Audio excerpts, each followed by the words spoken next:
Hindi lahat ng sandali ay kailangang magtagal. May mga oras na sapat na ang isang iglap para maranasan ang mga bagay na matagal na nating inaasam at pinapangarap. Ikaw, kabarangay, ano ang isang bagay na gusto mong maranasan kahit na isang saglit lang? Dear Papa Dudut, kumusta po kayo? Kung ako po ang tatanungin ninyo ay masaya ako ngayon, kaya ako nagpadala ng sulat sa inyo. Masaya dahil naalis na sa puso ko ang isang butas na matagal ko nang dinadala. Isang butas na nagbigay sa akin ng labis na pangungulila at kalungkutan. Ngayon ay napuna na ang butas na yon, pero ang kapalit nito ay isang probation mula sa korte dahil sa isang kasalanang ginawa ko. Habang sinusulat ko ang sulat na ito ay kakatapos ko lamang sa probation na ipinataw sa akin matapos akong makagawa ng isang krimen. Pero bago ko ikwento sa inyo ang buong detalye ay nais ko munang magpakilala. Tawagin niyo na lamang po ako sa pangalang Glory, 28 years old. Lumaki ako sa isang mahirap at malaking pamilya. Siyam kaming magkakapatid, Papa Dudut. Panglima ako at katulad ng mga kapatid ko ay wala rin akong tinapos. Hanggang grade 6 lang ako noon, street sweeper lang kasi ang nanay ko samantalang basorero naman ang tatay ko. Kaya wala sa priority nila ang edukasyon. Sa aming siyam, dalawa lang ang nakapagtapos. Ang panganay na anak na maaga ring nagkapamilya at ang pangalawang anak na kinalimutan na kami simula noong nagkaroon siya ng maayos na buhay. At para makatulong sa mga magulang ay naging taga-silbi ako sa isang karinderya. 14 years old lamang ako noon pero batak na ang katawan ko sa mga mabibigat na trabaho. Maghapon akong naguhugas ng mga pinggan at pinaglutuan. Ako rin ang nagsisilbing serbedora na taga-abot ng pagkain sa mga customers at tagalinis ng kanilang pinagkainan. Sa paglipas ng panahon, ay unti-unti akong natutong magluto hanggang sa naging tagaluto na rin ako sa karinderyang yon, Papa Dudut.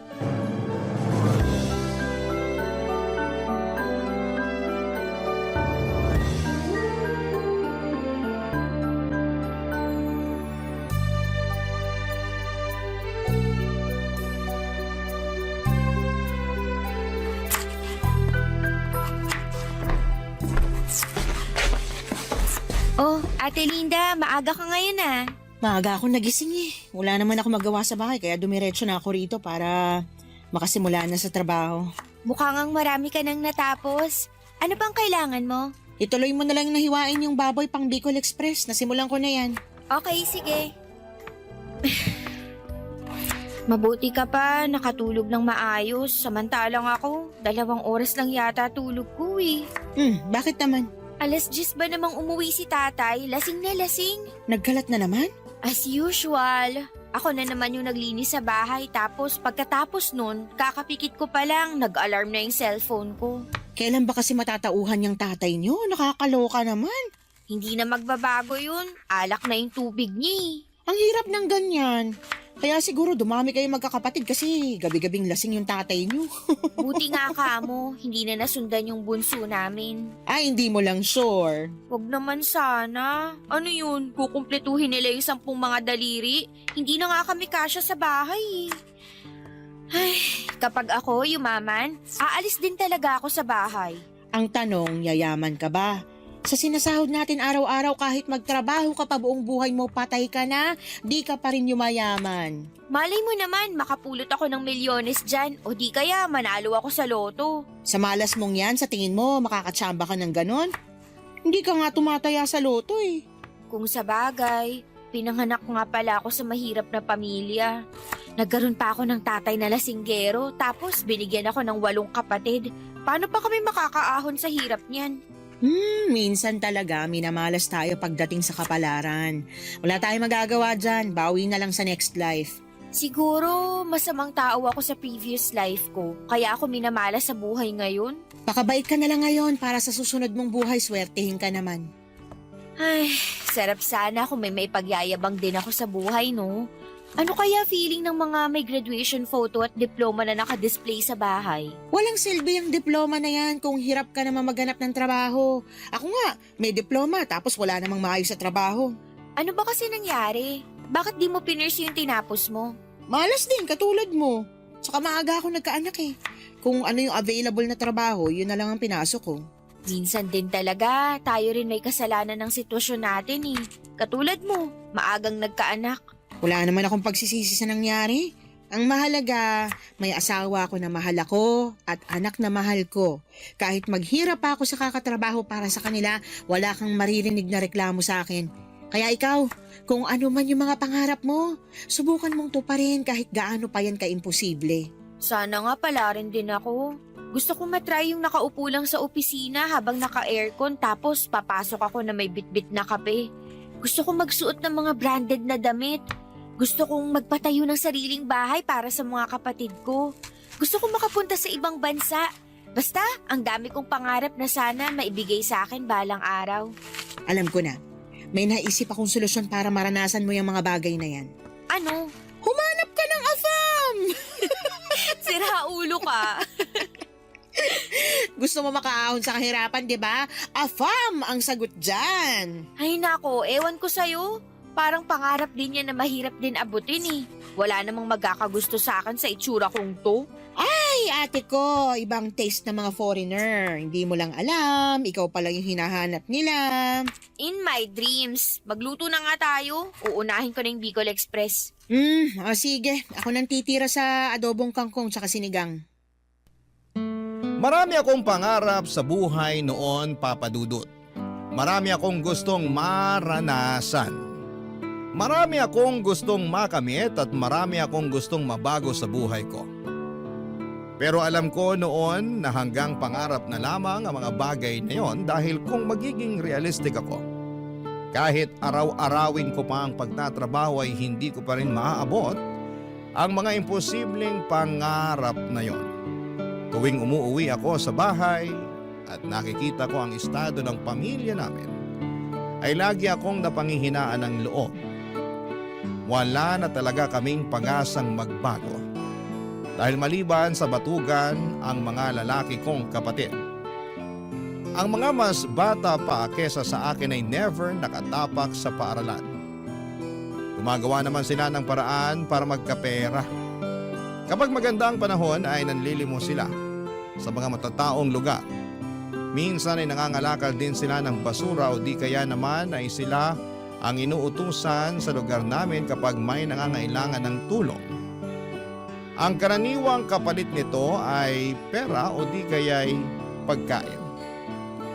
Normal na para sa amin ang ganong buhay kaya nasanay na rin kaming mangarap na mga bagay na makatotohanan at abot kamay lamang. Maging ang mga kapatid ko ay parang tinanggap na lamang na hanggang doon na lamang talaga ang buhay namin, Papa Dudut. Pero iba ako. Gusto kong tuparin ang mga pangarap ko kahit na parang imposible pa itong mangyari. Ako lang kasi mismo ang makakatulong sa sarili ko dahil wala akong gagawin ay walang magbabago sa buhay ko. Alam kong wala na akong ibang aasahan pa maliban na lamang sa sarili ko. Kaya naman ginawa ko ang lahat para magbago ang takbo ng buhay ko. Kahit na magsimula lang ito sa maliit na hakbang, Papa Dudut.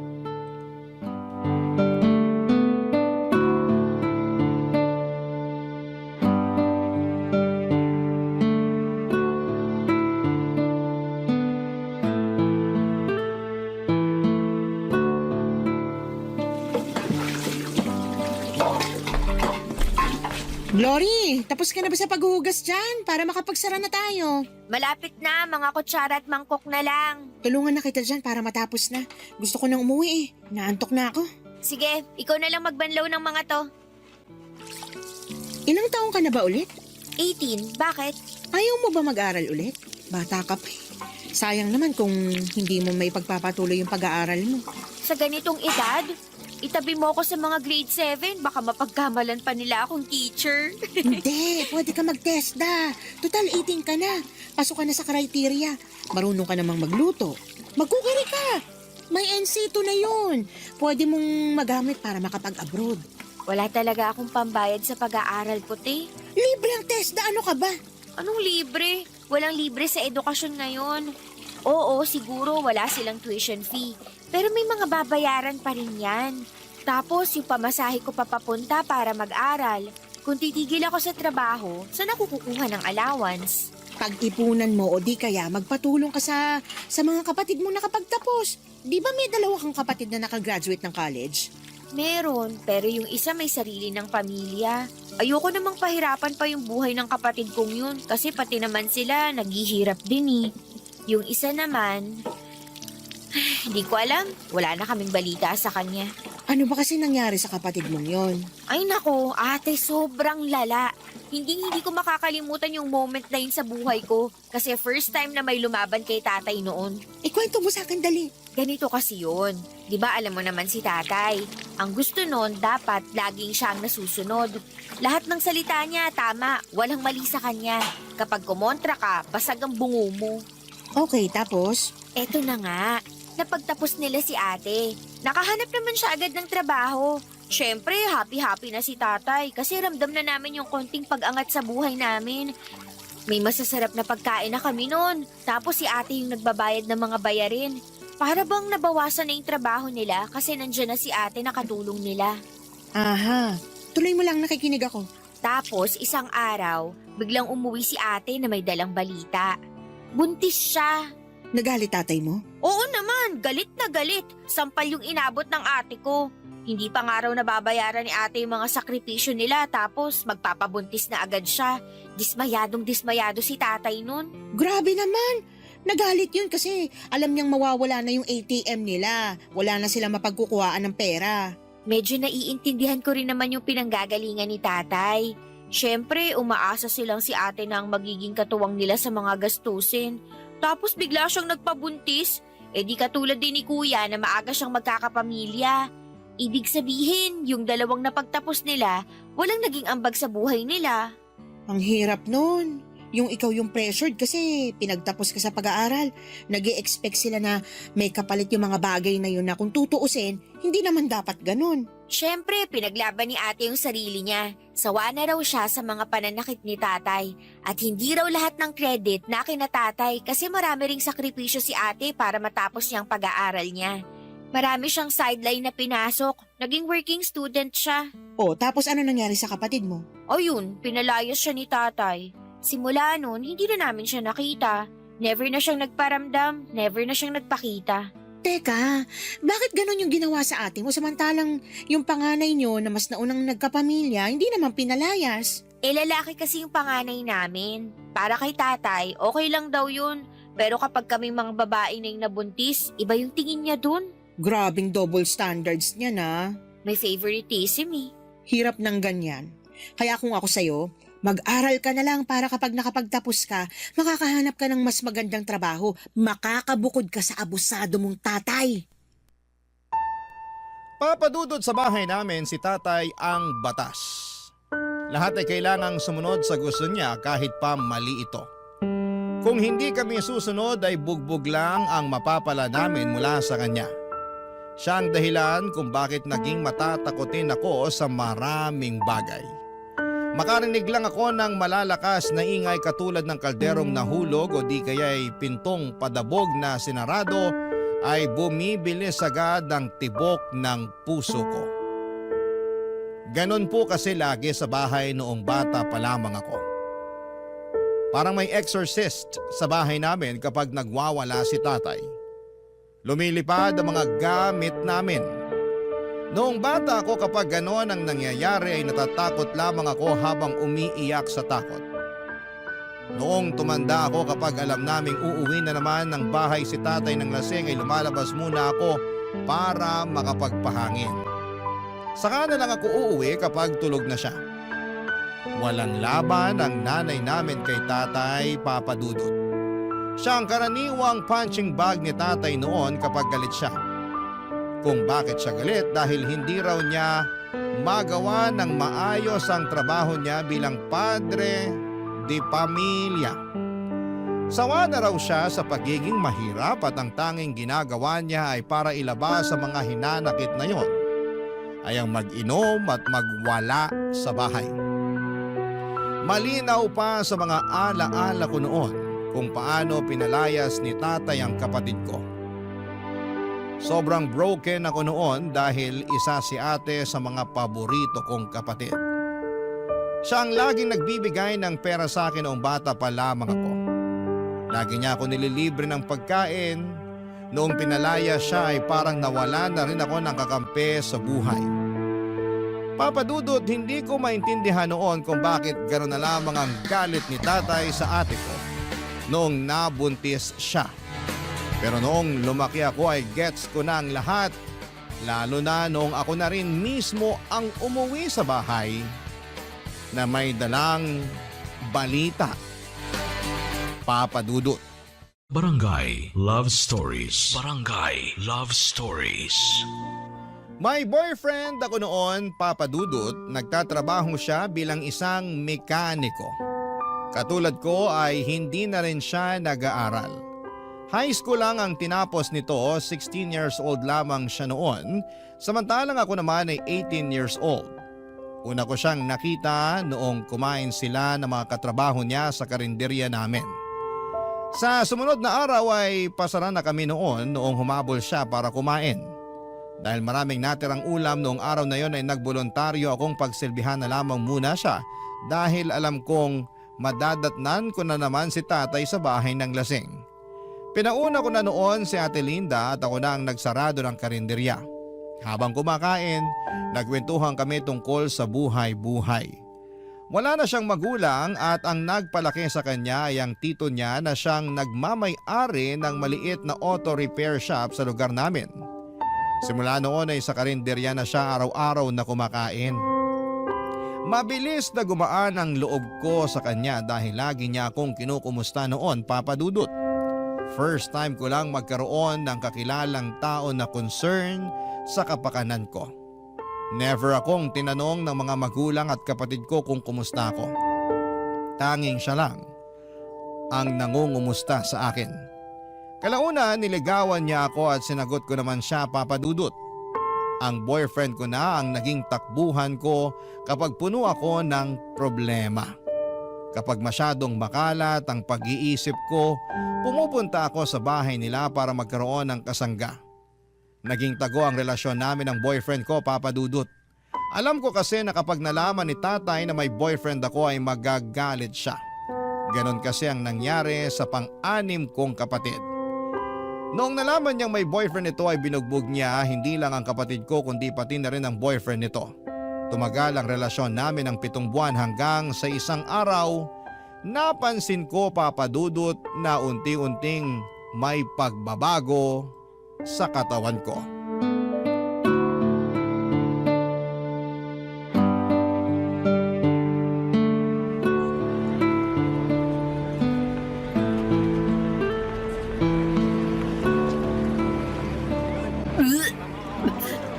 Hoy, ayos ka lang.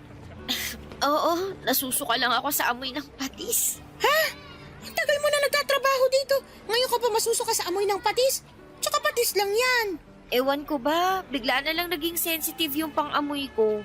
Yung mga malalakas ang amoy, bagoong, pabango, pati amoy ng sigarilyo. Kapag nakakaamoy ako noon, bigla na lang sumasama pakiramdam ko. Kailan nagsimula ito? Halos isang buwan na rin siguro. Ano pang nararamdaman mo maliban sa pagiging sensitive ng pang-amoy mo? Lagi akong pagod tsaka mabilis mahilo, lalo na sa umaga. Hindi kaya buntis ka? Ha? Hindi ah.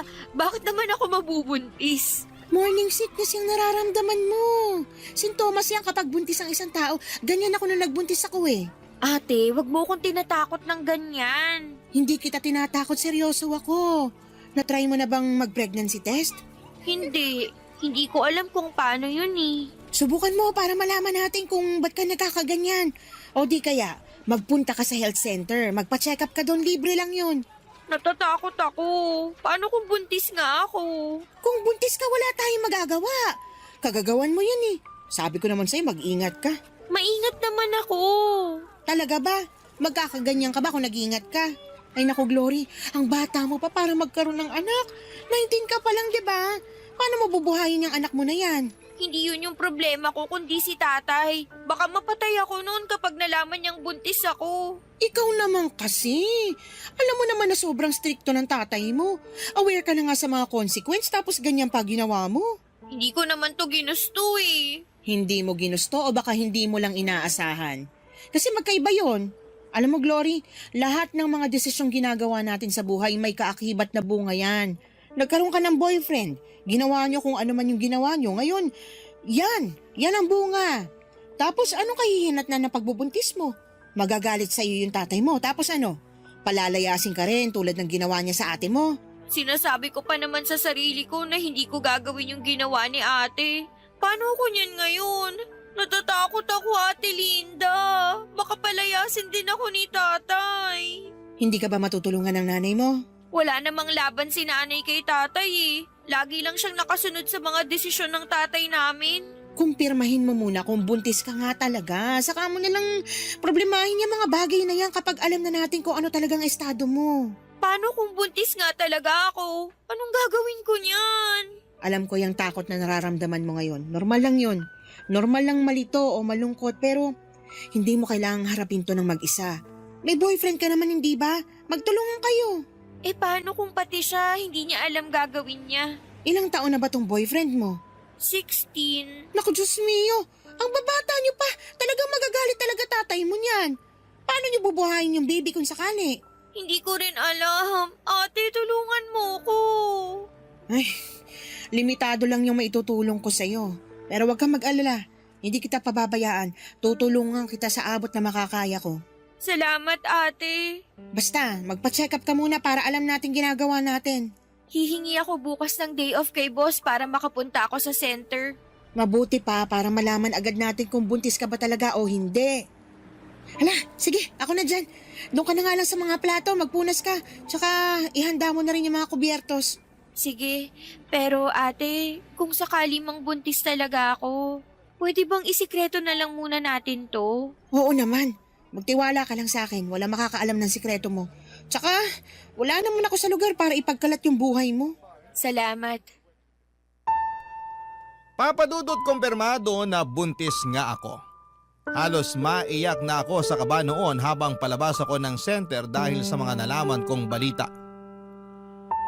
Hindi ko alam kung papaano ko ito sasabihin sa pamilya ko lalong-lalo na sa tatay ko. Ayokong matulad sa ate ko na napalayas at naging mapag-isa sa buhay. Hindi kasi ako katulad ng ate ko na madiskarte. Kapag ako ang pinalayas, wala akong ibang matutuluyan. Wala rin naman akong gaanong kaibigan na matatakbuhan maliban sa boyfriend ko. Pagkatapos kong magpa-check up sa health center ay dumiretso ako sa boyfriend ko.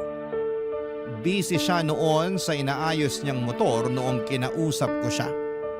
Sinabi ko sa kanya ang totoo na nabuntis niya ako.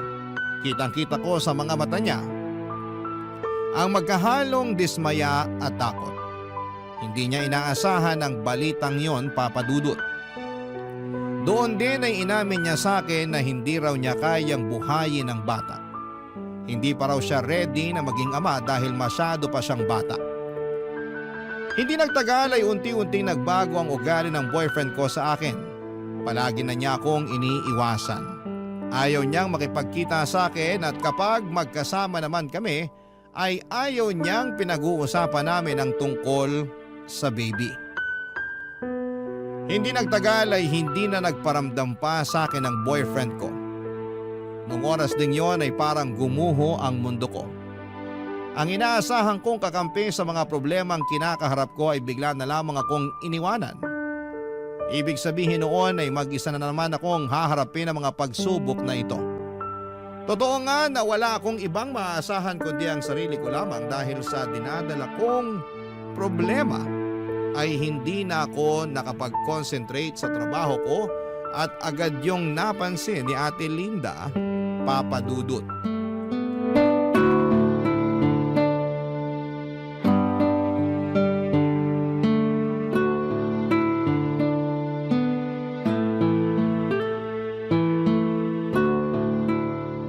Hoy, Glory! Anong ginagawa mo? Papalitan ko lang po tong tubig sa water dispenser. Wala nang laman. Ako na dyan! Ano ka ba? Bawal magbuhat ng mabibigat na bagay ang buntis. Itabi mo na yan. Ako na magpapalit yan mamaya. Ganun ba? Hindi ko alam eh. Magsain ka na lang ng kanin para mamayang gabi. Paniguradong dito na naman kakain yung mga taga-construction. Sige, dadalawahin ko na ba? Isa na lang muna. May laman pa naman yata yung malaking rice cooker eh. Oo, meron pa. Isa na lang muna. Gamitin mo yung maliit. Oh, nga pala. Wala na ba talagang paramdam yung boyfriend mo? Wala na. Parang di na ako kilala nung taong yun eh. Bata pa kasi kaya walang pananagutan. Pero dahil siya ang ama, nasa batas yan na dapat suportahan niya yung bata ano man ang mangyari. Hindi naman ata nasusunod yung batas na yan eh. Kaya maraming lalaki dyan na anak ng anak tapos kayang iwan yung mga anak nila kasi wala namang nangyayari dyan sa child support na yan. Sa bagay, totoo naman. Sa bahay niyo, wala naman silang napapansin tungkol sa'yo. Wala. Ganun kami sa bahay eh. Walang pansinan kaya mahihirapan silang malaman na buntis ako. Hindi nga nila ako makumusta eh. Di madali lang pala itago yung tiyan mo kung sakali.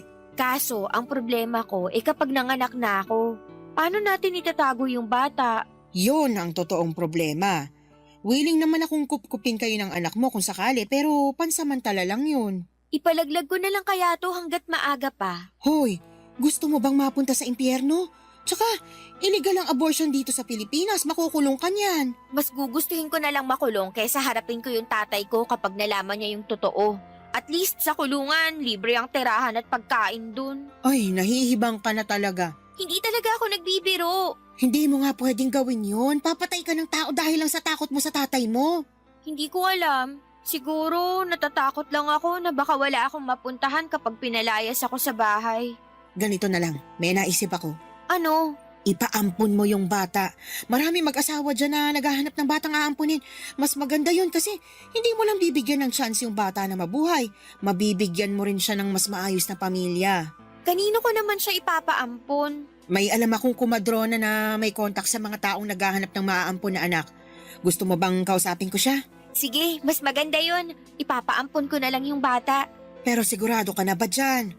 Sigurado kang hindi mo ito pagsisisihan sa huli? Hindi, sigurado na ako. Nasasabi mo lang yan kasi hindi mo pa totally nararamdaman yung bata dyan sa tiyan mo.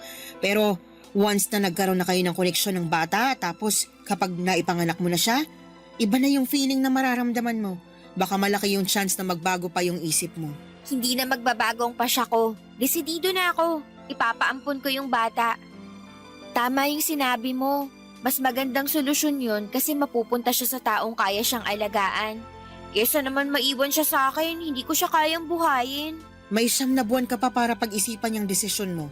Huwag ka masyado magpadalos-dalos. Tandaan mo ha, minsan ka nang nagkamali dahil sa mga desisyong hindi mo pinag-iisipan ng maayos. Basta, kung ano man yung mangyari, sure ka na may kakilala kang pwedeng umampun sa anak ko? Madali na lang yun. Ang problemahin mo na lang muna sa ngayon, yung maitago mo ng maayos yung bata sa tiyan mo para hindi ka mahuli. Madali lang niya maitago sa ngayon dahil maliit pa pero paano kapag lumaki na yan? May plano na ako para dyan. Tsaka marami akong bilbil, hindi ito mahahalata. Basta kapag nagka-bookingan, nandito lang ako na pwede mong takbuhan ha? Salamat. Kung wala ka, hindi ko na talaga alam ang gagawin ko. Para na rin kitang kapatid eh. Sa tagal natin magkasama dito sa karinderya, wala na yun sa akin. Hala, magsaing ka na. Napakwento na naman tayo dito nang wala sa oras. Heto na, magsasaing na. Ganon na nga ang ginawa ko, Papa Dudut. Hanggat maaari ay umiwas ako sa bahay para hindi nila mahalata ang paglaki ng tiyan ko. Mabuti na lang at medyo malaki rin ako ng panahong yon kaya pwede kong irason na taba lang ang dahilan kung bakit malaki ang tiyan ko. Mas dinamihan ko rin ang pagkain ko para mas lalo pang lumaki ang katawan ko at masabayan nito ang paglaki ng tiyan ko.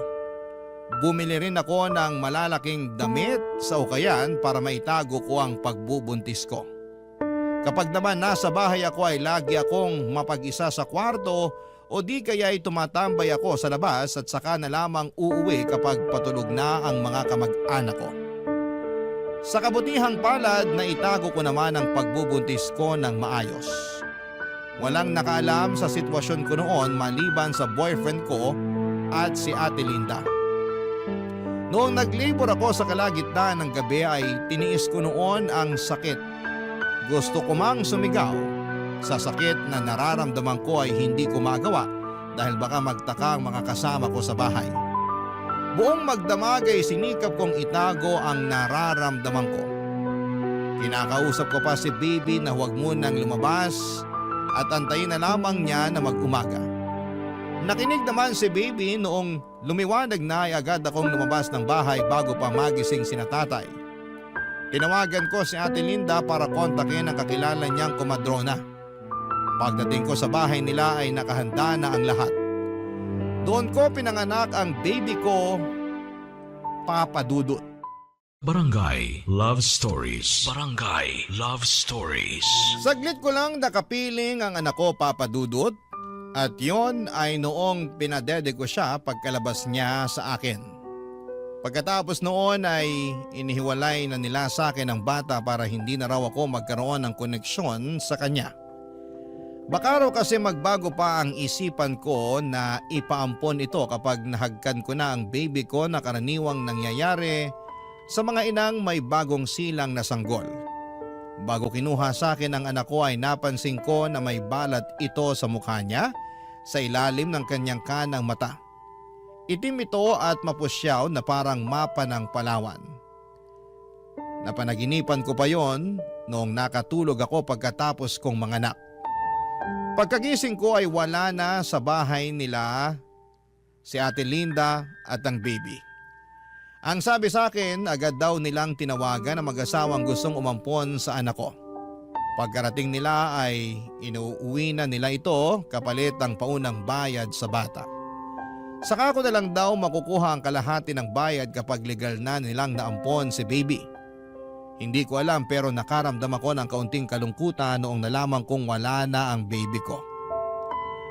Matagal ko pong inihanda ang sarili ko para sa bagay na yon dahil yun naman talaga ang plano. Pero iba pala ang feeling kapag nangyari na ito. 9 na buwan ko ring nakasama ang baby ko at ngayong wala na siya sa piling ko ay para bang napakalaki ng nawala sa akin. Simula noong araw na yon ay hindi na nawala sa puso ko ang lungkot na nararamdaman ko, Papa Dudut.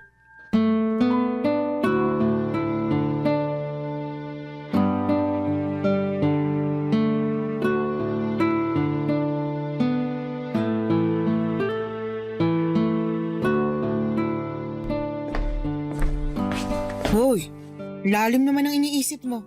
Ba't ka nakatunga nga dyan? Halika na, kumain na tayo. Ang tagal mo kasi, kanina pa kita inaantay. Inantay ko lang yung huling customer na makaalis para makapagsara na tayo. Gusto mo ba to? May natira pang bistek. Sa'yo na lang yan. Alam kong paborito mo yan eh. Okay na ako dito sa adobo. O sige, ikaw bahala. Kumusta na kaya yung baby ko? Ba't mo naman iniisip yan ngayon? Wala lang, curious lang ako. Sigurado kung nasa maayos ng kalagayan yung anak mo ngayon. Nakita mo yung umampon sa baby ko? Oo, sinamahan ko yung kumadrona nung sinundo nila yung baby. Alam mo ba kung anong pangalan nila? Hindi ko na tinanong, tsaka hindi mo rin naman pwedeng malaman yung pagkakakilanlan nila eh. Bakit naman? Sa pagkakaalam ko, may confidentiality pagdating sa ganyan. Kung tama ako, close adoption yung mangyayari. Closed adoption? Ano namang ibig sabihin nun? Closed adoption ang tawag kapag ayaw makipagkilala ng adoptive parents sa biological parents. Pero bakit naman?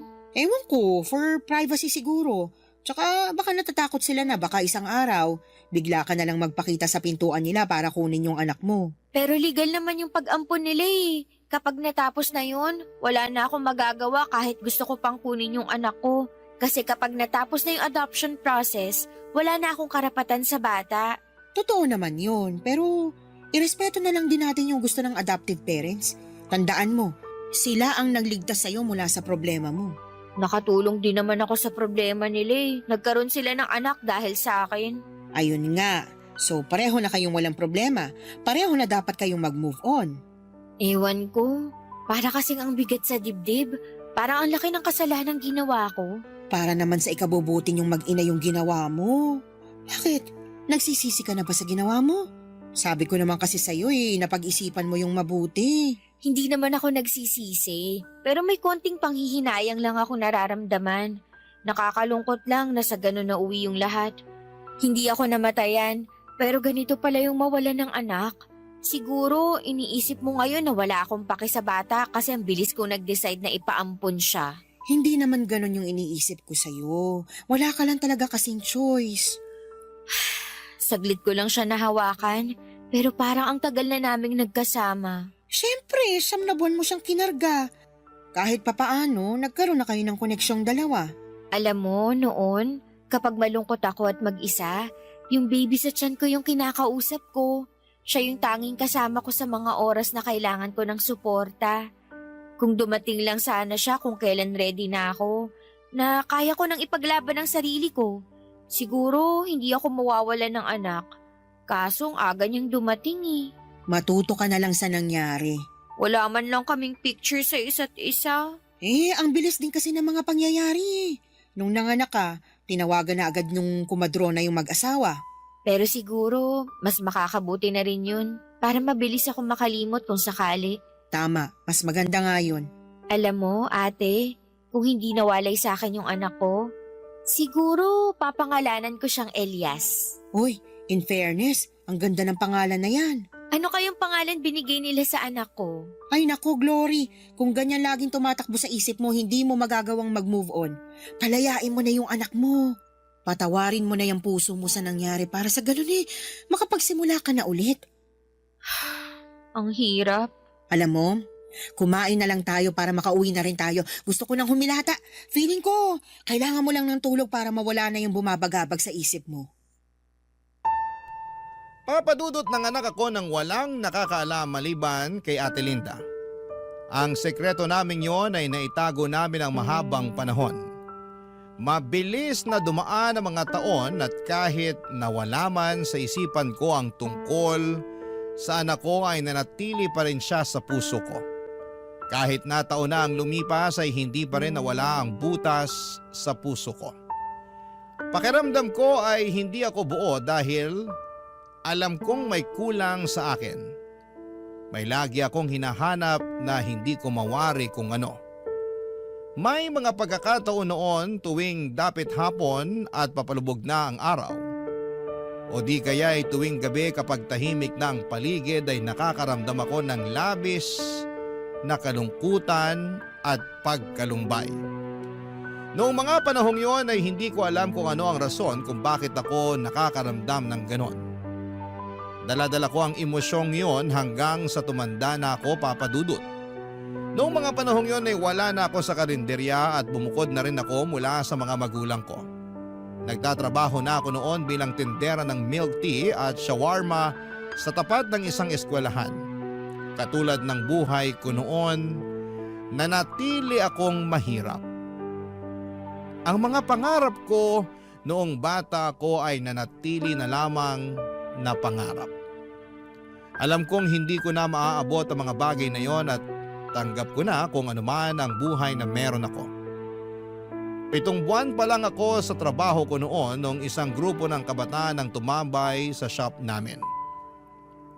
Isa sa mga batang nakaagaw ng pansin ko dahil sa balat nito sa mukha. Katulad ito ng balat ng baby ko. Parang mapa ng Palawan. Parang nakaramdam ako ng lukso ng dugo noong time na yon. Bumilis ang tibok ng puso ko at parang naging emosyonal ako. Kamukha niyang ex-boyfriend ko mula sa mata at hugis ng kanyang ulo at kuhang-kuha niya ang mukha nito. Hindi man ako sigurado pero alam kong siya yung anak na ipinaampun ko, Papa Dudut. At yon ay kinumpirma ko noong bumisita si Ate Linda sa shop, Papa Dudut.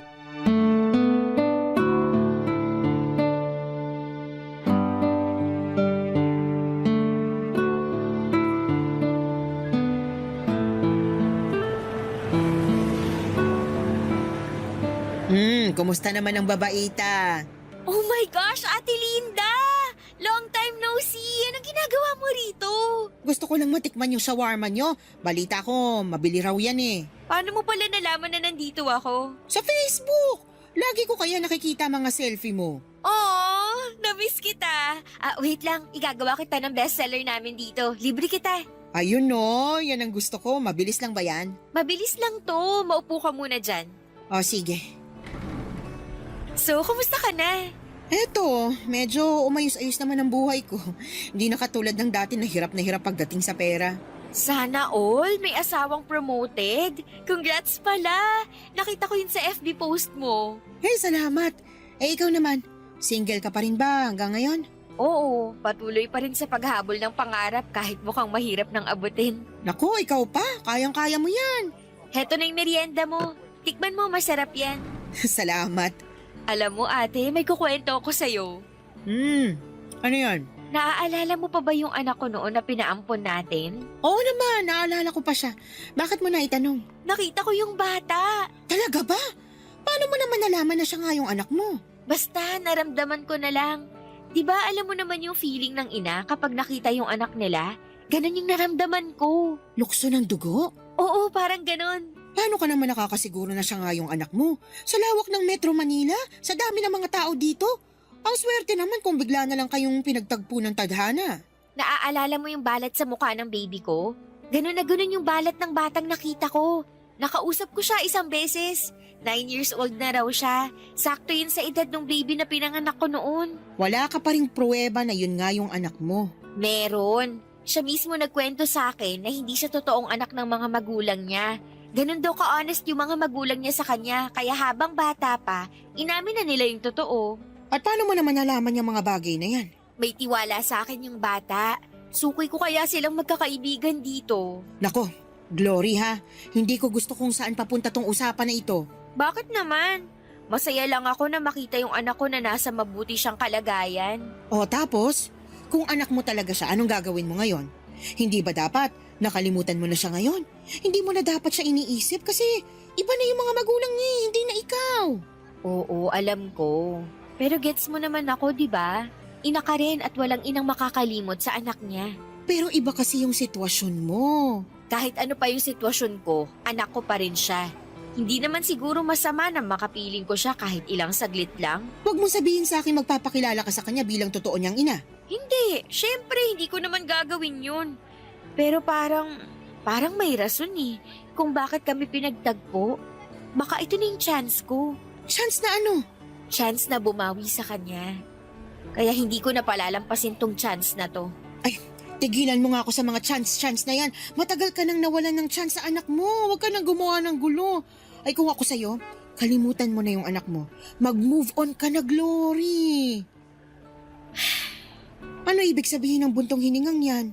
Wala. Tama ka. Tama lahat ng mga sinabi mo. Pero nandito na siya eh. Abot kamay ko na siya. Ay bahala ka. Basta pinagsabihan na kita ha. Huwag kang gumawa ng ikakapahamak mo. Huwag kang mag-alala. Wala akong gagawing masama. Papadudot naging regular customer ko ang mga batang tinutukoy ko. Tuwing nakikita ko sila ay sumasaya ang puso ko at gumagaan ang loob ko. Isang hapon habang uwian na ang mga bata ay dumaan sa shop ang bata para bumili ng milk tea niya. Noong oras na yon ay isang ideyang pumasok sa isipan ko. Inimbitahan ko siya na maglaro sa parke at nabanggit kasi niya na never pa siyang nakakapunta sa park dahil sobrang busy ng mga magulang nito para ipasyal siya. Pumayag ang bata na sumama sa akin at iniwan ko ang shop sa katrabaho ko at sumaglit kami sa pinakamalapit na parke. Pagkatapos maglaro ay nagpunta kami sa isang fast food at binili ko siya ng ice cream. Isang bagay na malimit din daw ibigay sa kanya ng mga magulang niya. Halos 3 oras din kaming nagkasama, papadudot. At sa mga oras na yon ay napakasaya ng puso ko. Para bang bigla na lamang nawala ang lungkot na nararamdaman ko. Sa maikling oras ay naranasan kong magpakaina sa anak ko. Pagkatapos ng pagsasama naming dalawa ay binalik ko siya sa eskwelahan nila. Doon ay naabutan namin ang mga magulang ng bata na may kasamang pulis. Binalik ko sa kanila ang bata at nag-explain kung ano ang nangyari. Pinaratangan nila akong kidnapper kahit na nagpakilala ko sa mga magulang ng bata na ako ang totoo niyang ina.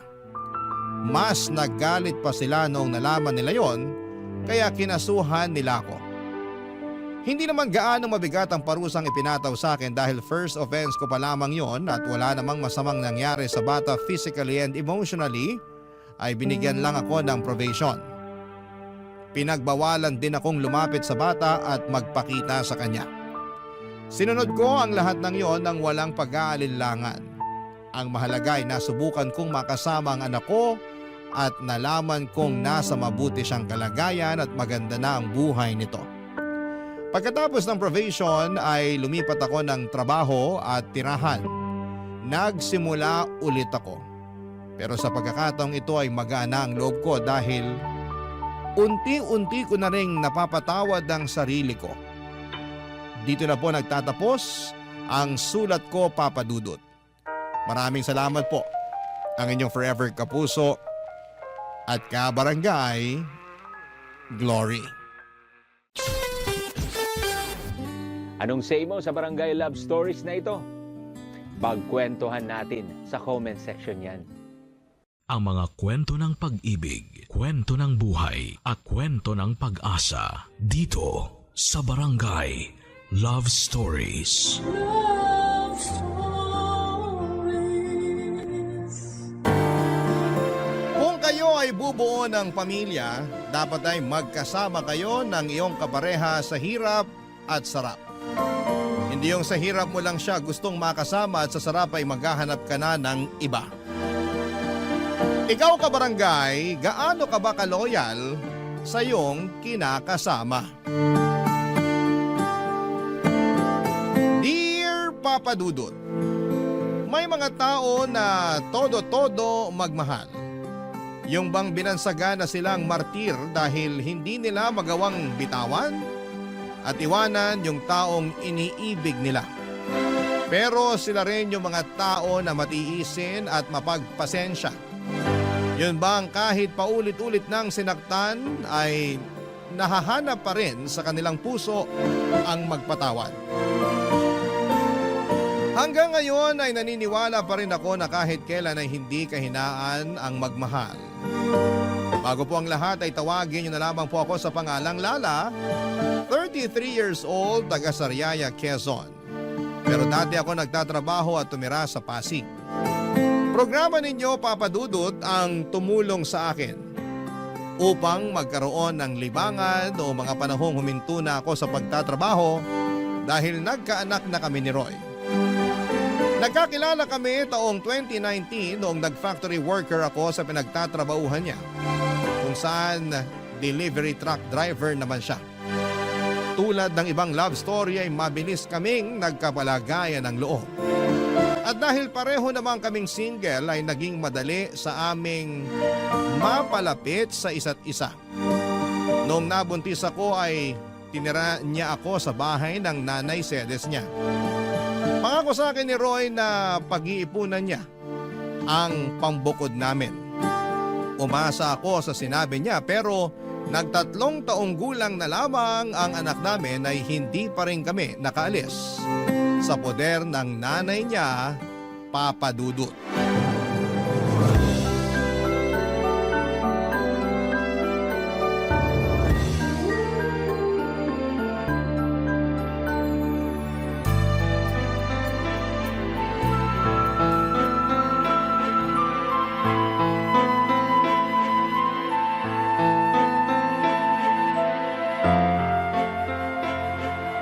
Nay, alam niyo na pala na may babae si Roy pero kinukonsinti niyo pa. Ha? Ano ka konsinti ka dyan? Kilala niyo yung tinutukoy ko. Yung bagong salta na tindera dyan sa malapit na bakery na lagi niyong pinagbibilan ng pandesal. Nakalimutan niyo na siguro na nung isang araw ay kasama niyo kami ng anak ko na bumili doon tapos kinumusta ng babaeng yun si Roy. Kayo naman kung todo balita sa nangyayari sa kinakasama ko. Para yun lang. Paano mo naman naisip na babae nga yun ni Roy? Paano ko naisip? Siyempre, narinig ko kayo na nirereto siya doon. Bakit ka ba makinig sa usapan na may usapan. Huwag niyo na pong ibahin ang usapan. Oo, sige na. Babae nga ng anak ko yung tindera dun sa bakery. Sinasabi ko na nga ba? Pwede ba? Huwag kang matungol dyan na para kang baka. May ano pag-isipin ng mga kapitbahay natin? Isipin na nila kung anong gusto nilang isipin. Wala akong pakialam. Naku, kahit kailan talaga wala kang hiyain, no? Bakit? Kayo ba meron nun? Ano sinabi mo? Bastos ka! Kayo po yung mas bastos. Pag hindi talaga ako nakapagpigil, masasabunutan kita, Lala. Alam mo yung ugali mong ganyan? Yan yung dahilan kung bakit ayaw sa'yo ng anak ko. Kaya di na ako magtataka kung pinagpalit ka niya sa iba. Hindi naman ako magkakaganito kung hindi dahil sa anak nyo. Yan, yung pagiging maingay mo at palingkera yung madalas reklamo ni Roy sa akin. Yan po bang sumbong sa inyo ni Roy? Oo, lagi na lang malungkot yung anak kong yon. Mukhang depressed lagi kasi inaaway mo raw. Hindi totoo yan. Nag-iimbento lang siya. Ay, ginawa mo pa talagang sinungaling ang anak ko. Sinungaling naman po talaga yung anak nyo. Kanino pa ba siya magmamana? Eh di sa inyo rin na nanay niya. Aba, sumusobra ka na talaga, ha? Halika rito, para masabunutan kita. Aray ko, Nay! Nasasaktan po Dapat ako! lang yan sa'yo. Di ba naman masyadong matalin ang dila mo? Ay! Sumusobra ka na talagang babae ka. Kayo po yung sumusobra. Kayo ni Roy. Dapat talaga iwanan ka na ng anak ko eh. Kung tutuusin, wala naman siyang mapapala sa'yo. Paano walang mapapala? Dahil ba wala akong trabaho? Kawawa naman ang Roy ko. Mag-isang kumakayot para sa inyo ng anak mo. Anak din po ni Roy yung anak ko. Apo nyo rin po, kaya ano po ba pinagsasasabi nyo dyan? Basta! Simula nang dumating kayo sa pamamahay na to, parang bumigat na ang pamumuhay namin. At kasalanan niyo yun. Kayo talaga ang malas sa buhay namin. Kaya huwag ka nang magulat kung isang araw, iwanan ka na ng anak ko. Papadudot, mag-isang anak na lalaki ng biyanang kong babae si Roy, kaya naman mahal na mahal niya ito. Bunso rin ito sa 3 magkakapatid. Ang 2 ate ng kinakasama ko ay may sarili ng pamilya at wala na sa poder ng nanay nila. Laging sinasabi ni Roy na nagdadalawang isip siyang umalis sa bahay nila dahil daw maiiwang mag-isa ang biyanang ko. Pero nahihirapan akong makisama sa ugali ng nanay niya na likas ang pagiging taklesa at pakialamera. Oo, may mga araw na magkasundo kami pero mas lamang pa rin yung hindi kami magkasundo. At kapag nangyayari yon ay mas pinipili ko na lamang na manahimik dahil nga nanay pa rin siya ng kinakasama ko. Pero sa isip ko, papadudot, ay gusto ko pa rin bumukod kami para magkaroon ako ng peace of mind. Kaya lang nang dahil sa pambababae ni Roy at pangungonsinti ng nanay niya ay bigla akong nakaramdam ng pag-aalinlangan sa dibdib ko. Sa totoo lang ay 2 taon pa lang ang anak namin noon ay napansin ko na ang panlalamig sa akin ng kinakasama ko. Siyempre bilang babae ay meron tayong instinct na baka may iba na siyang kinakalokohan. Inoobserbahan ko lang si Roy dahil ayoko ma-stress masyado sa kanya. Magaling ang mister ko, kumbaga sa kriminal ay marunong siyang magtago ng mga ebidensya. Pero wala namang lihim na hindi nabubunyag at nadagdagan lang ang sama ng loob ko sa pangungonsinti ng nanay niya. Kaya nga hindi ko na napigilang sumabog ng araw na yon at manibugho, papadudot.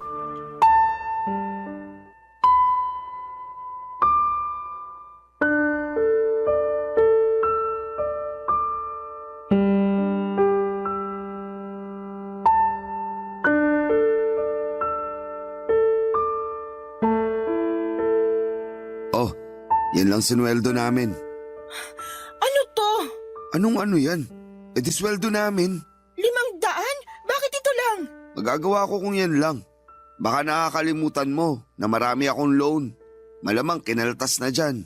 Hindi ako naniniwala sa'yo. Patingin ang payslip mo. Ayoko nga. Anong ayaw mo? Wala na. Tinapon ko na. Roy naman, napakaliit nito. Alam mo namang may sakit yung anak natin, diba? Akala ko ba magaling na siya? Hindi naman tumalab yung halamang gamot na pinainom ng nanay mo sa kanya. Hindi nawala yung lagnat niya. Natatakot na ako baka kung ano ng sakit ng anak natin. Masyado ka namang OA. Ayos lang yung anak natin. Paano magiging ayos? Pabalik-balik nga yung lagnat niya. Tsaka, ako pa talaga yung OA, ha? Para ka namang hindi nag-aalala sa anak mo. Nag-aalala rin ako. Pero anong magagawa ko kung yan lang ang sinahod ko? Pagkasyain mo na lang. Dalhin mo sa public hospital o center yung anak natin. Doon mo ipa-check up. Baka nga makalibre ka pa. Sige, susubukan ko. Ganyan nga. Subukan mo rin manghingi ng libreng gamot. Malamang bigyan ka rin doon. Oh, ano pang binubuntong hininga mo dyan? Akala mo ba hindi na ako nakakahalata? Nakakahalata sa ano ba? Na palagi na lang kakarampot yung perang binibigay mo sa amin ng anak ko. Anak naman ng teteng. Di ka ba nakinig? Sabi ko, kaltasan ngayon. Kaya yan na lang natira. Ang sabihin mo, binigay mo yung pera mo dun sa babae mo. Ha? Ano bang pinagsasasabi mo dyan? Kunwari ka pa. Akala mo yata hindi ko alam na naglalandian kayo ng tindera dun sa bakery na laging pinagbibilan ng nanay ng pandesal. Oh, paano naman tayo napunta dun? Huwag mo akong gawing tanga. Buwisit naman, Lala. Ano bang iniiyak-iyak mo? Nakuha mo ba akong tanungin alam mo naman sa sarili mo yung dahilan? Araw-araw na lang na ginawa ng Diyos na pinararamdam mo sa akin na hindi mo na ako mahal. Pero alam mo yung mas masakit? Pati yung anak mo na sarili mong dugot laman wala ka na rin pakialam. Pwede ba? Pagod ako ha. Galing na nga ako sa trabaho oh. Bad trip na nga ako na maliit sweldo ko tapos mas babad tripin mo pa ako. Galing daw sa trabaho, lukoy mo lelang mo. Aba, talaga naman. Akala mo talaga sa akin pinanganak kahapon ano? Tingnan mo nga, anong oras na? 12:00 na ng madaling araw. Sinabi mo sa akin kanina na tuwing gantong araw wala kayong delivery sa malayo. Kaya wag na wag mong maidadahilan sa akin na dun ka ginabi. Sabihin mo inuna mo pang pumunta sa babae bago umuwi rito sa bahay. Ay, nakakasira ka talaga ng ulo na babae ka. Dami mong alam. Dami mong satsat. Bakit? Dahil ba 500 lang binigay ko sa'yo? Isa na rin yun sa mga dahilan. Ewan ko sa'yo. Buti pa matutulog na ako. Taga, hindi pa tayo tapos mag-usap, Roy. Ayaw na kitang kausap. Kainis ka. Ikaw pa talaga may ganang mainis? Malamang. Pagod na nga yung tao tapos sinermonan mo pa. Di ka na lang magpasalamat may inabot ako sa'yo. Meron pa naman tayong makakain hanggang sa susunod na sweldo ko. Masyado ka lang talagang mapaghanap.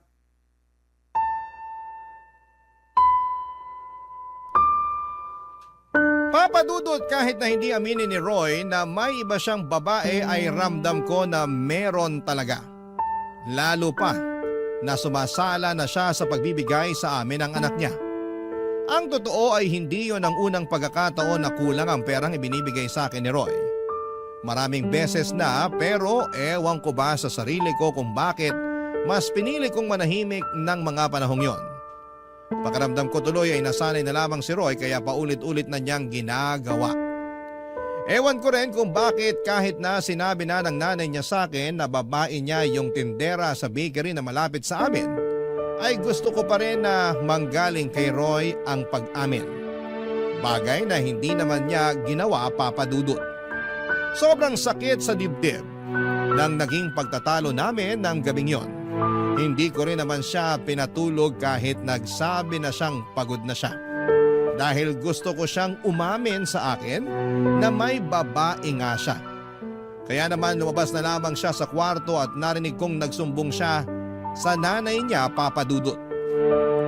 Pagkalipas ng ilang minuto ay kinatok ako sa kwarto ng biyenan ko at tinawag palabas. Noong nasa sala na kami ay doon niya ako sinermonan. Marami siyang sinabi na mga masasakit at hindi maganda sa akin, Papa Dudut. Halimbawa na noon ay masyado raw akong mapaghanap samantalang hindi naman ako ang nagtatrabaho. Sinabi rin niya na kung totoong may pinagkakagasosang ibang babae si Roy ay kasalanan ko naman daw dahil hindi na ako kaakit-akit sa paningin ng asawa ko.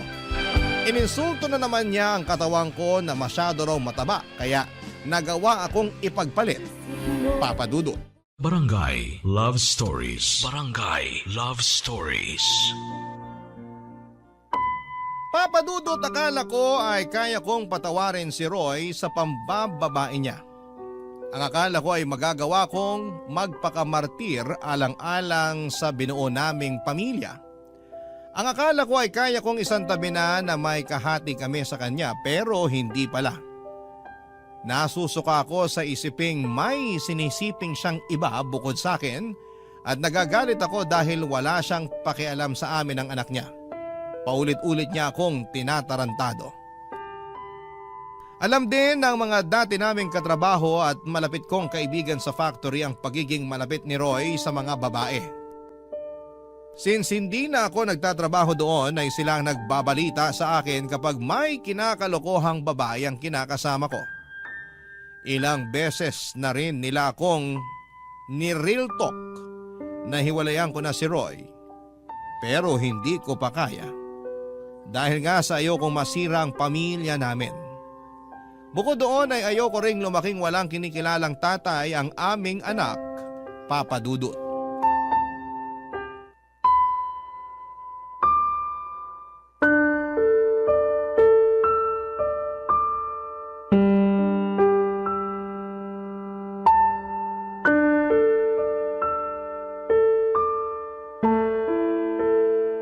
Lala, masayiin mo nga yung likod ko.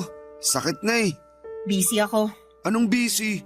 Tulog naman anak natin. Ano pa bang gagawin mo? Marami. Magsasampay pa ako ng mga damit natin. Akala ko naman tapos ka na maglaba. Hindi pa. Kasi pinakain ko pa't pinatulog yung anak natin. Mabuti sana kung tinutulungan mo ko kaso hindi naman. Pagod ako. 6 na araw kaya ako nagtrabaho. Ngayon na nga lang day off ko, patutulungin mo pa ako sa'yo sa paglalaba. Oh, edi sana ikaw na lang muna nagpakain sa anak natin. Sana tapos na ako sa pagsasampay. Bakit ko gagawin yun? Pagod nga ako. At trabaho ng mga babae yun. Alam mo ikaw? Oh, ano na naman? Wala. Balik na ako sa pagsasampay. Sandali lang. Masayiin mo muna likod ko. Hindi ka ba nakakaintindi? Magsasampay pa nga ako ng mga labahan natin. Naiintindihan ko naman. Pero pwede bang mamaya na lang? Mamayain ko mukha mo eh. Bakit ka ba ganyan? Anong bakit ako ganito? Nakuha mo pa magtanong? Hindi mo ba halatang napapagod na ako? Kaya nga mamaya ka na magsampay. Masayiin mo muna ako. Wow ha? Akala ko naman pagpapahingahin mo ko. Yun pala uutusan mo lang din ako. Yan talagang ugali mo yung ayaw ko eh. Reklamador. Tapos magtataka ka kung bakit nagawa kong tumingin sa ibang babae. Ano sinabi mo? Sabi ko, reklamador ka. Kung ako reklamador, ano ka pa? Tsaka kapal din ang apog mong sabihin na kasalanan ko kung bakit ka tumingin sa ibang babae. Oh, edi inamin mo rin sa akin na may iba ka nga. Akala ko alam mo na. Bintang ka pa nga ng bintang sa akin nun. Hindi bintang yon. Inamin mo na nga, di ba? Ibig sabihin totoo. Oo, naisip ko lang na wala na akong dapat itago pa. Saka di naman tayo kasal eh. May karapatan akong tumingin sa iba. Kasi wala naman akong pananagutan sa'yo. Ano? Naririnig mo ba yung sarili mo? Walang pananagutan sa akin eh, may anak tayo, Roy! Oo, pero magkakaanak na rin kami ni... Ano sinabi mo? Pwede bang kumalma ka muna? Nakakagulat ka naman eh. Bigla-bigla kang sumisigaw. Ah! Aray ko! Bakit ka ba nangahampas? Tanong-tanong ka pa eh, kulang pa nga yung pangahampas ko sa'yo. Tsaka kapal na mukha mong sabihin sa akin na nabuntis mo yung kabit mo.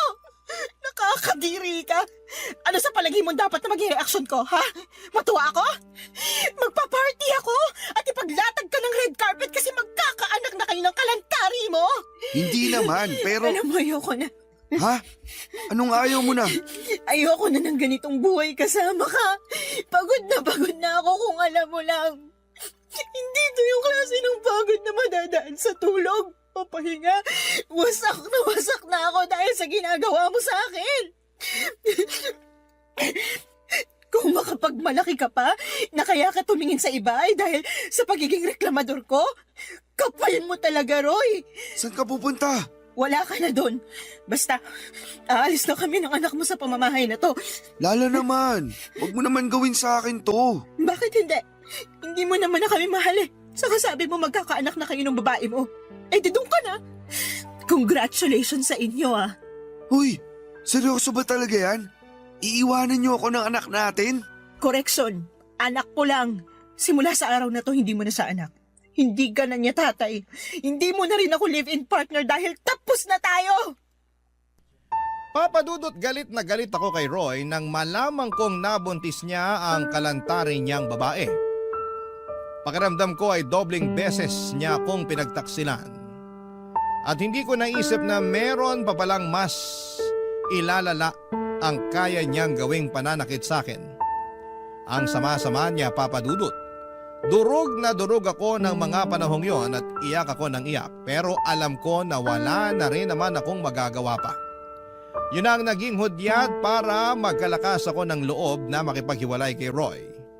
Alam ko na mas priority talaga niya ang pambababae niya kesa sa amin ang anak niya, Papa Dudut. Ilang taong ko ring pinagtiisan ang hindi pagiging mabuting padre de pamilya at provider ni Roy. Dagdagan pa ng pangungonsinti ng nanay niya na sobrang perpekto sa mga ginagawang kabalbalan ni Roy, Papa Dudut. Ayoko na. Pagod na ako. Sinagad na ni Roy ang pasensya ko, kaya naman mabilis akong nag-alsa baluta ng araw na yon at umuwi kami ng anak ko sa bahay ng Mama Berta ko na nasa Quezon Province. Buti na lamang kahit paano ay may naitabi akong perang pamasahe, pero kinapos pa rin yon. Kaya nagpasundo na lamang ako kay Mama sa terminal ng bus, Papa Dudut.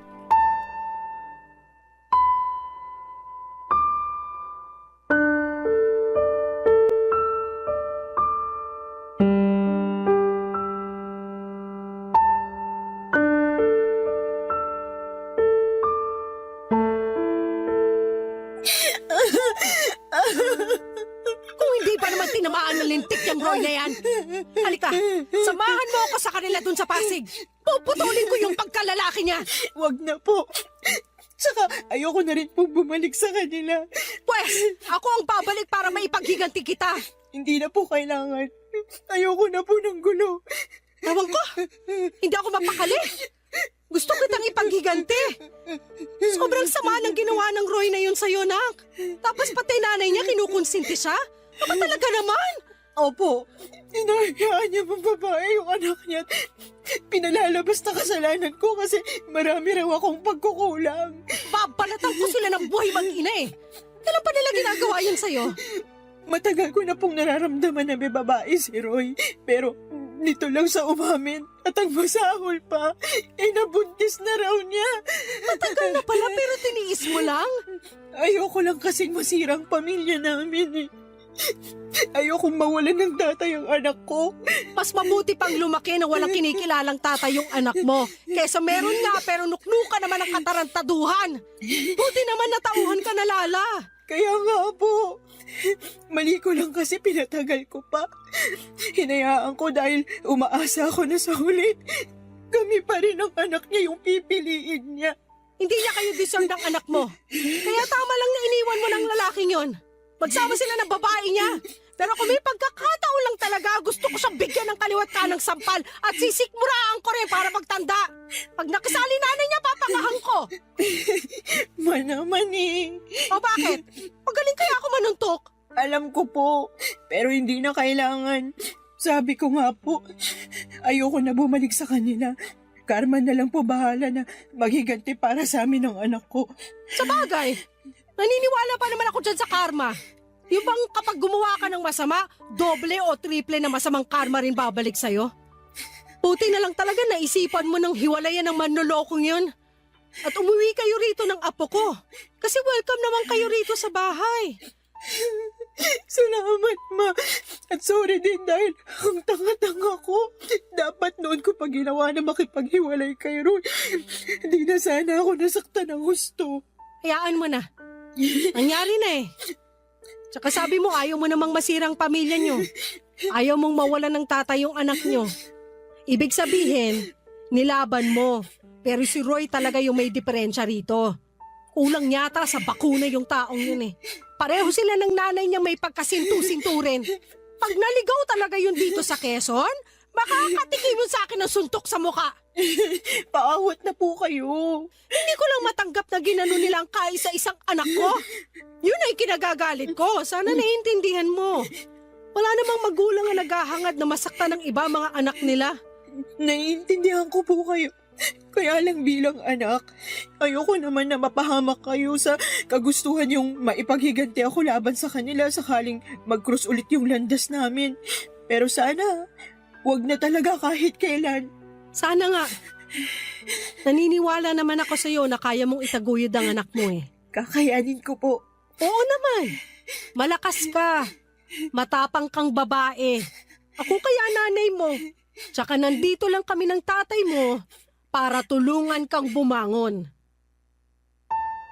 Papadudot mabait si Mama at ang kinakasama niya na tinuring ko na rin parang tunay na ama dahil hinayaan nila kami ng anak ko na magstay sa bahay nila. Matagal na panahon na rin simula nang umalis ako sa Sariaya para hanapin ang kapalaran ko sa Maynila. Doon ako nakapagtrabaho at nakapagrenta ng maliit na apartment bago ko nakilala si Roy. Wala akong kapatid at wala rin namang anak ang mama ko sa tatay-tatayan ko at tanging pagtitinda lamang ng mga gulay at prutas sa may tabing kalsada ang pinagkakabalahan nila. Kaya naman masayang-masaya sila dahil umuwi kami ng anak ko. Sa paglipas ng mga araw ay sinabi ko sa sarili ko na gusto ko na lang mag-focus sa pag-move on kay Roy at intindihin ang anak ko. Kaya nga kahit masakit, mahirap at nakakatakot ay sinimulang kong umusan. Butit nandiyan ang mama ko na handang umalalay sa akin at sa loob nga lang ng isang buwan ay unti-unti ko nang naibabalik ang dati kong pagkatao na sinira at winasak ng dati kong kinakasama, Papa Dudut. Barangay Love Stories. Barangay Love Stories. Papa Dudut, mabilis na lumipas ang 2 buwan. Masasabi ko na gumanda na ang disposisyon ko sa buhay at oo, nandun pa rin yung kirot at panghihinayang para sa pangarap kong pamilya na kasama si Roy. Pero iniisip ko na lamang na baka hindi talaga kami ang tinadhana para sa isa't isa. Sa kasabi rin ni Mama, mas mabuti na maghiwalay kami kesa habang buhay akong mag-suffer na kasama siya. Feeling ko kasi ay mamamatay talaga ako sa konsumisyon sa dati kong kinakasama, Papa Dudut. Bukod sa pag-aalaga sa anak ko ay tumutulong ako kina Mama at Papa sa pagtitinda. Masaya ako dahil nagkaroon ako ng bagong pag-asa sa buhay matapos ng pinagdaanan kong kabiguan. At kapag naiisip ko ang karanasang kong yon, ay natatawa na lamang ako sa sarili ko dahil hinayaan kong mamalagi ako ng matagal sa ganong klase ng sitwasyon.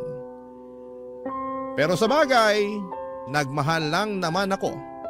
At kahit kailan ay hindi yon kahinaan o kasalanan. Kaya lang isang araw ay nakatanggap ako ng tawag sa cellphone mula sa isang unknown number. Hindi ko na sana sasagutin pero nasagot ko pa rin, Papa Dudut. Ganon na lamang ang gulat ko nang ang nanay ng dati kong kinakasama na si Roy ang nasa kabilang linya. Binalita niya sa akin na may sakit daw ang anak niya at kailangan ito ng tulong at pag-aalaga ko. Pinababalik nila ako sa bahay nila sa Pasig pero hindi ako pumayag, Papa Dudut. Binabaan ko ng cellphone ang nanay ni Roy at makaraan lang ang 3 araw ay gulat na gulat ako nang pumunta siya sa bahay namin sa Sariaya, Quezon.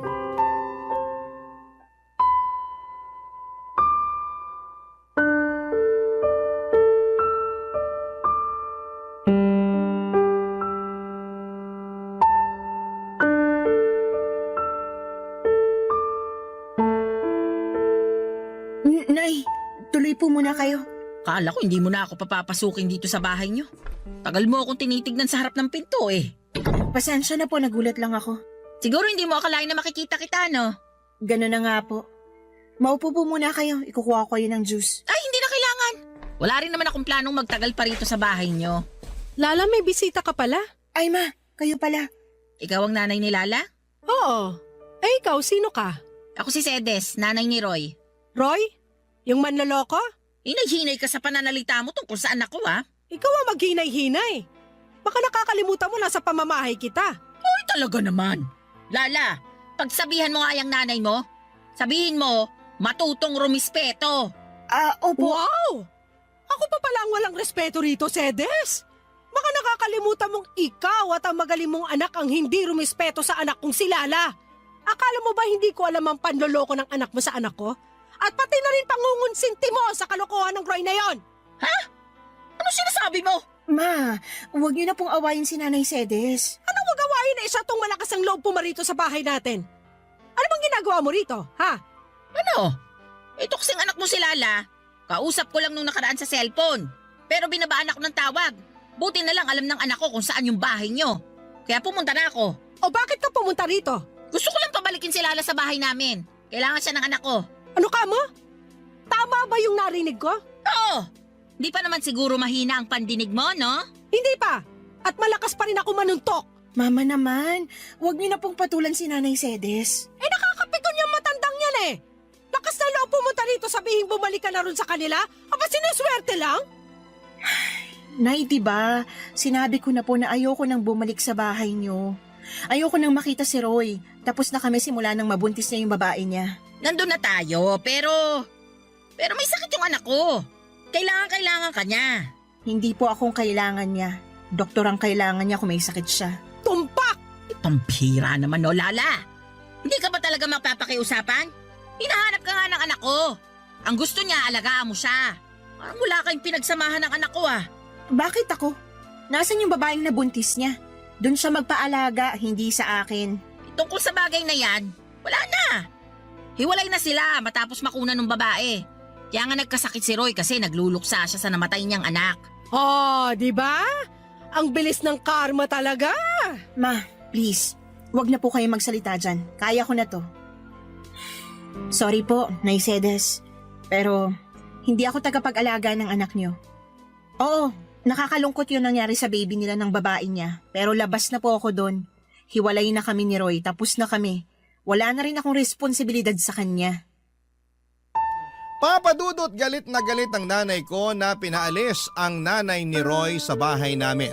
Pero syempre naawa pa rin ako sa kanya dahil magulang lang din siya. Na nag-aalala sa kanyang anak, kaya lang ay desidido na akong hindi bumalik sa bahay nila para alagaan ang dati kong kinakasama. Tama na kami ni Roy at hiwalay na kami. At hindi rin naman ganong kadaling kalimutan ang mga ginawa niya sa akin pati na rin ang nanay niya. Sa isip ko ay napaka-unfair nila kasi pag sa hirap ako ang gustong kasama. Pero kapag sa sarap ay iba. Nakakagalit at alam kong hindi ko yon deserve.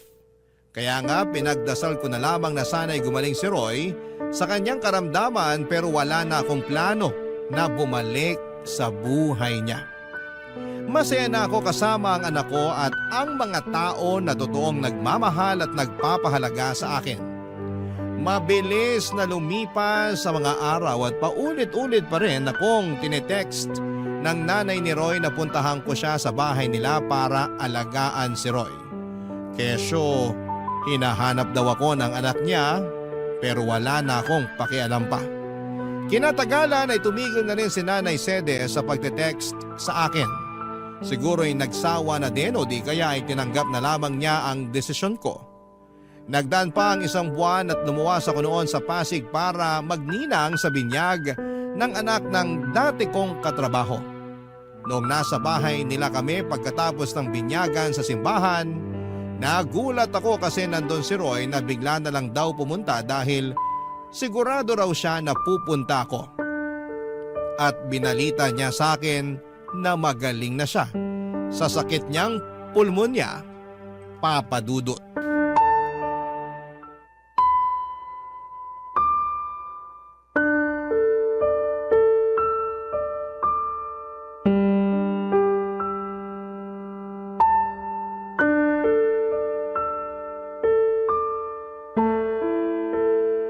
Alam mo, panira ka ng araw eh. Sorry na. Surihin mo mukha mo. Nagpunta ako rito para makita mga dati kong katrabaho, hindi ikaw. Alam ko naman yun pero ito na lang yung paraan na naisip ko para makausap ka. Hindi mo na rin kasi sinasagot yung mga text at tawag namin sa'yo ni nanay. Ay, sorry ha. Hindi ko na rin natatanggap. Nakablock na kayo sa akin. Ang kulit nyo kasi mag-ina eh. Hindi mo na ba talaga kami mapapatawad? Yung nanay mo, napatawad ko na. Pero ikaw, hinding-hindi. Lakas ng tama mo, no? Nakuha mo pa talagang itanong sa akin ang bagay na yan? Umaasa pa rin kasi ako na magkakabalikan tayo. Siraan na lang ang tuktok ko pag binalikan pa kita. Pero may anak tayo. May karapatan pa rin ako sa bata. Hindi ka naman nagpakatatay sa anak natin eh. Ayaw mo nga na alagaan siya, di ba? Dami mo pa nung dahilan, kesyo pagod ka. Nagawain ko yun kasi babae ako. Nakakapikong ka na. Kaya nga nagbabagong buhay na ako. O, anong gagawin ko sa pagbabagong buhay mo? Lala naman, wag mo naman gawin sa akin to. Gagawin ko kung anong gusto kong gawin. Ikaw nga, ginawa mo lang din noon ang gusto mo eh. Alam ko naging siraulo ako. Alam ko marami akong pagkukulang sa inyo ng anak natin. Pero pinagsisisihan ko na yun lahat. Hindi mo na ba ako pwedeng patawarin? Hindi mo na ba ako pwedeng bigyan ng pangalawang pagkakataon? Binibigay lang ang pangalawang pagkakataong sinasabi mo sa mga taong deserving. Pero ikaw, hindi ka kasama sa mga taong yon, Roy. Huwag ka nang umasa na makikipagbalikan pa ako sa'yo dahil matagal na tayong tapos. Maawa ka naman sa akin oh. Naawa ka ba sa akin nung niloko mo ako? Naawa ka ba sa akin nung pinagmukha niyo kung pangit ng nanay mo para lang makonsinti ang pambababae mo? Hindi naman, di ba? Kaya sabihin mo, bakit ako maaawa sa'yo? Mabuti pa umalis ka na. Lala naman, huwag mo akong paalisin. Anong wag paalisin? Hindi ka naman imbitado rito. Tsaka sinisira mong araw ko, nakakainis ka na. Gusto ko lang naman mag-sorry sa'yo. Wala nang magagawa yung sorry mo, hindi na ako makikipagbalikan sa'yo. Gusto mo bang lumuhod ako? Ano? Sige, luluhod ako. Tumayo ka nga dyan, nakakahiya ka. Wala akong pakialam kahit na nakakahiya pa tong ginagawa ko. Pero desperado na ako. Gusto kong magkabalikan tayo. Gusto kong magsimula ulit tayo ng panibagong buhay. Gusto ko na ulit magpakatatay sa anak natin. Tumayo ka na dyan, sabi eh. Tatayo lang ako kapag pumayag ka ng bumalik sa akin. Di wag kang tumayo dyan. Bahala ka sa buhay mo. Iwanan na kita. Sandali lang! Roy, napipit ko na talaga ako sa'yo ah. Isa pang pangungulit mo sa barangay na tayo mag-uusap. Sinabi ko na sa'yo na hindi na ako makikipagbalikan sa'yo. Pagod na ako sa relasyon natin. Ayoko na ulit mangunsumi sa'yo. Ngayon, kung totoo nga na nagbago ka na, di mabuti. Pero hindi ibig sabihin doon na natatapos yung mga kasalanan mo sa akin. Kung alam mo lang kung gaano kalalim yung sugat sa puso ko na kagagawan mo. Sana hindi na lang kita nakilala noon. Sana hindi na lang kita minahal.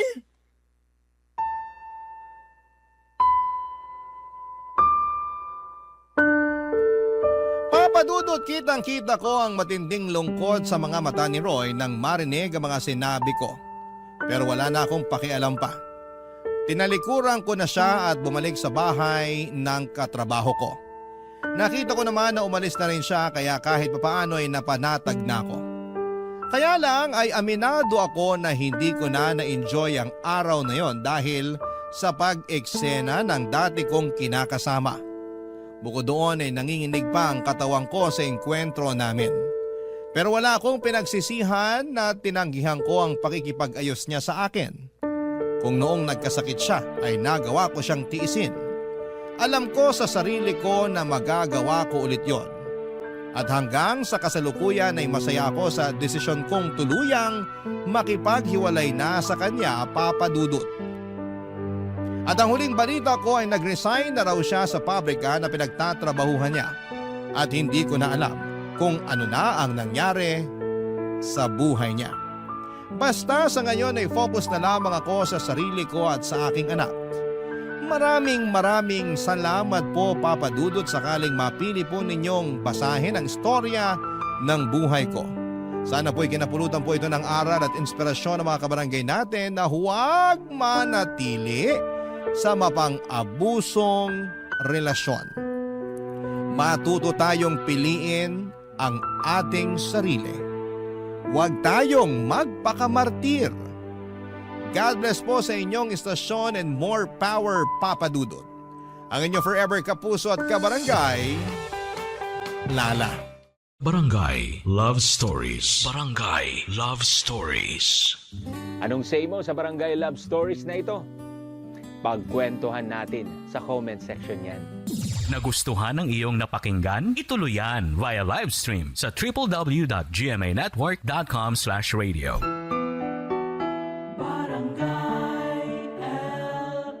In Mega Manila, 97.1.